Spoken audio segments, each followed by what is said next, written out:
بسم اللہ الرحمن الرحیم۔ السلام علیکم پیارے دوستوں۔ آج سے ہزاروں سال قبل جزیرہ عرب کے جنوبی علاقوں میں یمن کے گرد و نواح میں ایک شہر آباد تھا جسے سبا کہتے تھے، اور وہاں آباد لوگوں کو قوم سبا کہہ کر پکارا جاتا تھا۔ یہاں کے لوگ نہایت ہی نعمتوں اور راحتوں میں تھے۔ ہر طرف لہلہاتے فصل اور پھل سے لد درخت موجود تھے، مگر یہ قوم شرک میں مبتلا تھی اور سورج کی پوجا کیا کرتی تھی۔ جب وہاں کے بادشاہ شرحجیل بن مالک کی موت ہوئی تو اس کی بیٹی بلقیس نے حکومت کی بھاگ دوڑ سنبھالی۔ بعض مورخین نے لکھا ہے کہ بلقیس کے والدین میں سے ایک جنات میں سے تھا، مگر اس نظریے کی کوئی واضح دلائل نہیں ملتی۔ ملکہ بلقیس ایک قابل عورت تھی جس نے یمن پر 9 سال نہایت ہی خوبصورتی سے حکومت کی۔ دنیا کے بیشتر علاقوں میں جو تجارت ہوتی تھی وہ سبائیوں کے ہاتھ میں ہی تھی۔ یہی وجہ تھی کہ یہ قوم نہایت ہی دولت مند تھی، مگر یہ وہ زمانہ تھا جب مشرق سے مغرب تک ایک عظیم موحد بادشاہ کی طاقتور حکومت اور جاہ و جلال کا ڈنکا بجتا تھا، جسے تاریخ میں سلیمان ابن داؤد کے نام سے جانا جاتا ہے۔ حضرت سلیمان علیہ السلام کی حکومت دنیا کے بیشتر ممالک میں تھی، جس کا دارالخلافہ یروشلم شہر تھا۔ آپ کو ہوا، جنات، چرندوں پرند اور جانوروں پر حکمرانی عطا کی گئی تھی۔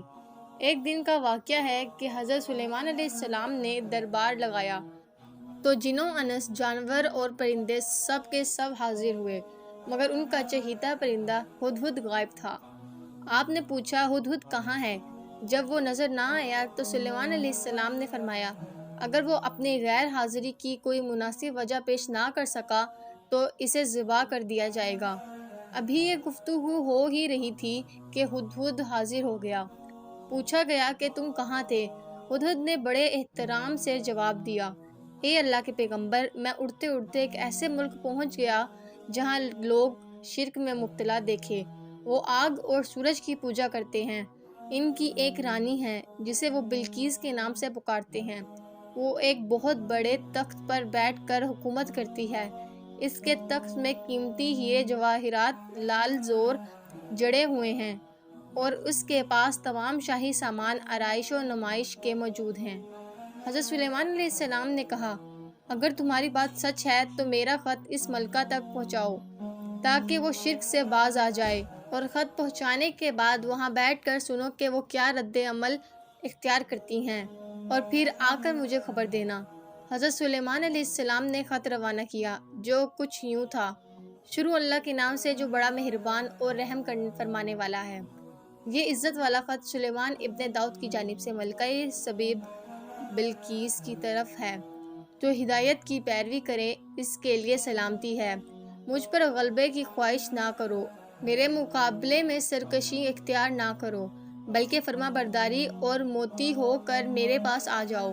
یہ خط دراصل ملکہ سبا اور اس کی قوم کی طرف دعوت اسلام کی ہدہد نے یہ خط لے جا کر ملکہ بلقیس کی گود میں گرا دیا۔ ملکہ کے دربار میں اس وقت 300 کے قریب سردار بیٹھے تھے۔ انہوں نے جب یہ خط پڑھا تو طیش میں آ گئے اور کہا کہ یہ ہماری توہین ہے، ہمیں اس کا سخت جواب دینا چاہیے۔ مگر ملکہ بہت سمجھدار تھی۔ اس نے انہیں سمجھایا کہ خط سے پتہ چل رہا ہے یہ کوئی عام شخص نہیں، خدا کا کوئی پیغمبر ہے، لہٰذا ہمیں حکمت سے کام لینا چاہیے۔ اس نے کہا کہ میں حضرت سلیمان علیہ السلام کی طرف ایک تحفہ بھیجتی ہوں، اگر انہوں نے قبول کر لیا تو وہ بادشاہ ہیں، میں اس سے جنگ کروں گی، لیکن اگر انہوں نے تحفہ قبول نہ کیا تو میں اس کی پیروی کروں گی، کیونکہ وہ نبی ہیں۔ ہدہد یہ ساری گفتگو سن رہا تھا۔ اس نے آ کر حضرت سلیمان علیہ السلام کو ساری بات بتا دی۔ حضرت سلیمان علیہ السلام نے جنات کو حکم دیا کہ شہر میں داخل ہونے والے راستے پر سونے چاندی کی اینٹوں کا فرش بچھا دیا جائے۔ راستے کے دونوں جانب سونے کی عجیب الخلق جانور کھڑے کر دیے جائیں، اور وزراء اور مال سلطنت کی تمام کرسیوں کو سونے کا کر دیا جائے۔ دربار کو ہیرے جواہرات سے مزین کیا جائے۔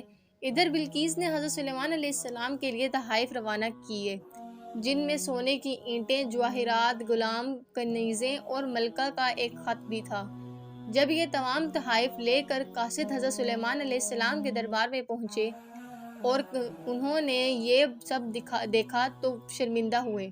حضرت سلیمان علیہ السلام نے ملکہ کے قاصدوں سے کہا، کیا تم لوگ مال سے میری مدد کرنا چاہتے ہو؟ مگر دیکھ لو، جو کچھ اللہ نے مجھے دے رکھا ہے وہ اس سے بھی زیادہ ہے جو تمہیں دیا ہے، لہٰذا تمہارا تحفہ تمہیں مبارک ہو۔ اب تم اپنے تحائف لے کے ساتھ واپس جاؤ اور اپنی ملکہ سے کہنا کہ ہمارا انتظار کرے، ہم ایک زبردست لشکر لے کر آئیں گے۔